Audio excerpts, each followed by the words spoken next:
Ang maluwang at matiwasay na pagsasama unti-unti raw naging bangungot para kay Joy nang mawalan ng trabaho ang kanyang kinakasama na si Jeffrey. Madalas na raw kasing malango ang haligi ng takanan at dito na raw siya nakatatanggap ng hindi magagandang salita. Dahil dito, nagpasya si Joy na iwanan si Mister maging ang kanilang 3 anak pero makalipas ang 8 buwan.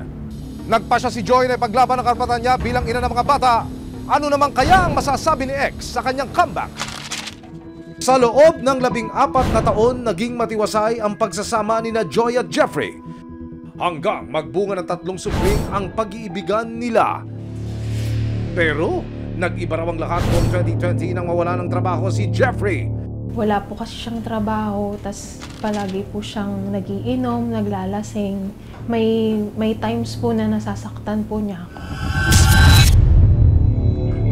Nag-iba po kasi yung ugali niya. Parang nagkalabuan na po kami. Nitong March lang po ngayong taon, naghiwalay po kami. Si Jeffrey nagsimula raw mahumaling sa pag-iinom at sa tuwing nalalasing.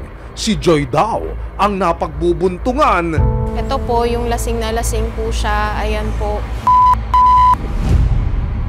May trauma na po ako sa kanya. Ayon pa kay Joy, naging mapanakit din daw si Jeffrey sa tuwing nagtatalo sila. Pumasok po ako na may black eye po ako kasi sinuntok niya po ako dahil sa pagsiselos po niya na wala naman pong katotohanan. Hindi na raw niya kaya ang sinasapit sa kamay ng kinakasama, kaya nagpasya si Joy na umalis sa kanilang bahay noong Marso 2024 at iwanan si Jeffrey maging ang kanilang 3 anak. Paulit-ulit lang naman po yung mangyayari, Mami. May trauma na din po kasi ako, Ma'am. Pero sa loob ng 8 buwan, nilamon daw si Joy ng pangungulila para sa 3 anak. Ano po ang gusto niyang mangyari? Gusto ko po na nasa akin po yung mga anak ko po. Miss na miss ko na po sila. Sinubukan daw ni Joy na i-message si Jeffrey para mabisita niya ang kanyang mga anak. Pero imbis na pagbigyan, tinakot at hinamak pa raw siya ni Jeffrey. May mga times po na naiisip ko po na puntahan ko po sila, itatakas ko po. Yung parang ganun po para makasama ko na po. May mga death threats po kasi na ginagawa din po yung asawa ko. Nagchat-chat po siya na papatayin kita. Hindi mo ako kilala, Joy, papatayin kita. Sa pag-asang masilayan man lang ang kanyang mga anak, November 18, 2024, kasama ang resibo, nagtungo si Joy sa lugar ng dati niyang kinakasama. Wala pang 10 minuto, isang pamilyar na mukha ang agad niyang nakita. Nasa tabing kalsada ang kanyang biyanan at may kasamang bata na nakatalikod. Maya-maya pa, humarap ang mga bata. At nabuhayan ng loob si Joy nang makita ang kanyang panganay. Anak mo yung dalawang yan? Yung nakamarot lang. Dumulog si Joy sa Violence Against Women and Children Office o Barangay Vauci ng Manila para matulungan siyang kausapin ang tatay ng kanyang mga anak. Gusto ko po makuha po yung mga anak ko. Okay. May karapatan ka makuha yung mga anak mo. Sa ilalim ng batas, kapag hindi kasal ang mga magulang, nasa biological mother dapat ang bata hanggang maabot niya ang edad na 7 taong gulang. Pero bago mag-18 taong gulang, may karapatan na raw ang bata na ilahad kung kanino niya gustong sumama. Gayunpaman, kailangan pa rin ng masinsinang pagsusuri ng mga social worker para i-assess kung sa nanay o tatay ba dapat tumira ang bata. Sige, pupunta ako. Kaya, sa araw ding iyon, ipinatawag ng barangay si Jeffrey para pag-usapan ang gusot ng pamilya. Maya-maya pa, dumating na rin ang dating kasintahan ni Joy na si Jeffrey.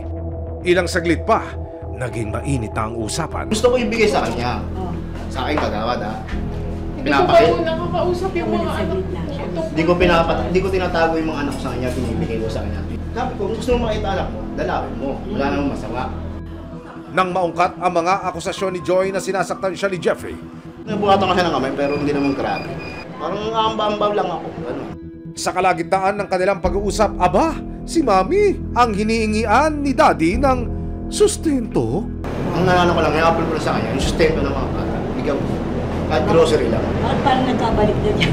Hindi, ako, kahit nagka-runner naman ako sa kanila, nabibigyan ko naman yung mga anak ko. napapakain ng mga kuya ko, nanay ko.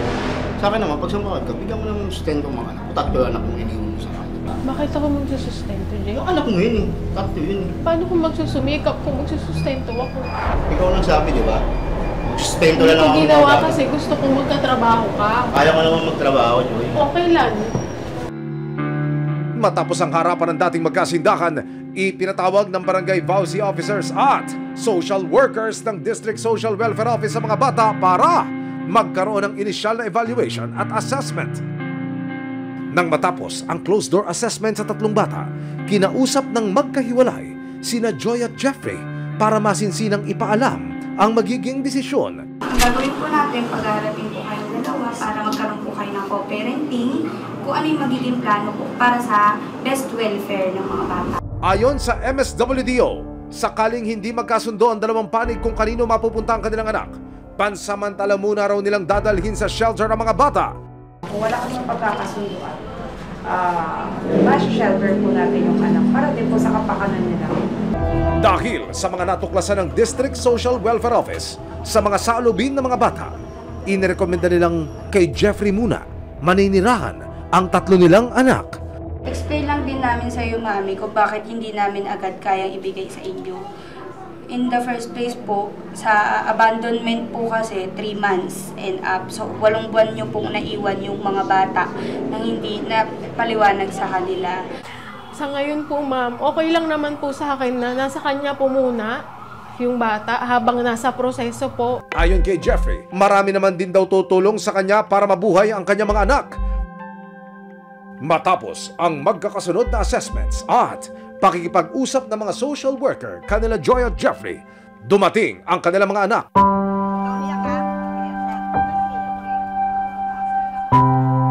Makalipas ang mahigit kalahating taon,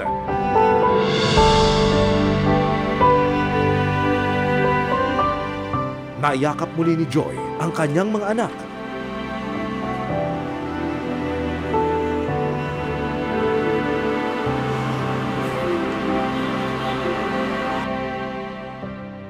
Ayon naman kay Joy, pinagsisisihan man niya ang araw na iniwan niya ang kanyang mga anak, re-respetuhin daw niya ang desisyon ng mga social worker. Sa ngayon kasi, sir, pansamantala po nasa kanya po muna. Sana alagaan niya pong mabuti. Tayo po ay narito sa kanilang tanggapan para personal na masaksihan kung paano naman ipapaliwanag ng mga social worker sa ina ng bata yung laman ng evaluation, kung paano ito mas magaang na may papaliwanag sa nanay kung ano ngayon nakatayuan ng kanilang naging pasya at desisyon. Ano po yung resulta ng assessment? Ngayon po, na-interview naman natin yung isa sa mga anak. So, ang gusto lang sana talaga ng mga anak, sila po ay magkasama-sama ngayong Pasko. Ma-reunite po. Willing po si tatay. So, yun din po yung itatry din natin with the mother, kung ano po yung pakiramdam niya. Kasi lagi naman nating priority, best welfare and interest po ng mga bata. November 19, 2024, nagtungo ang social workers ng Manila District Social Welfare Office o MSWDO sa bahay ni Jeffrey para kamustahin ang mag-aama. Kamusta naman yung pagkatapos po na nangyari kagabi? Kamusta naman po pag-uwi nyo dito tungkol sa mga bata? Nakulat din po, hindi ako nakatulog sa gabi. Saka siya kakaisip sa mga anak ko. Kung ano gagawin sa mga anak ko pag ginawa niya.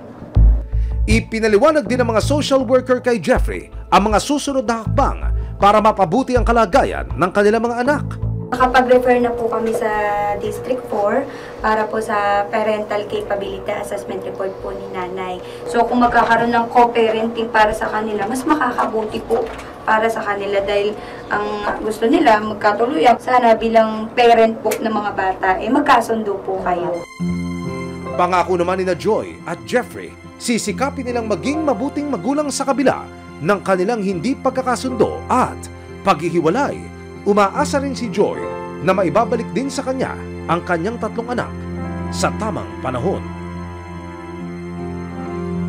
Tanging hiling ng magkakapatid, magkasama-sama na raw sana sila sa darating na Pasko. Malapit na yung Christmas, so ano ang gusto mong mangyari? Magkasama po ulit si Mama at si Papa.